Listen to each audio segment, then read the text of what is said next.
Hello नमस्ते. बघा आम्ही मस्त केक शॉप आणि मिठाई शॉपमध्ये आलो आहात, कारण की माझ्या बहिणीचा मुलाचा बड्डे होता. तर मग आम्ही केक बुक करायला आलो होतो. हा केक बुक केला.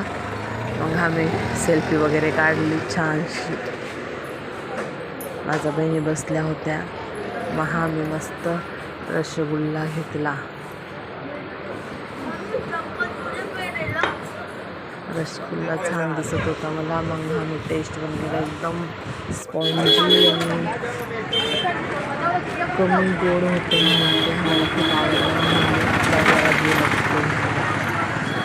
तर बहिणीच्या मुलासाठी पण कपडे घ्यायचे होते आणि आम्हाला पण साड्या वगैरे बघायच्या होत्या.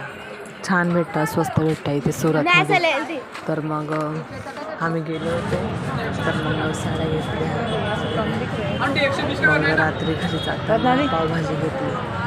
म्हणजे स्वयंपाकीचा ताण नाही, रेडीमेड पावभाजी घेतली, तीच बनवून खाल्ली.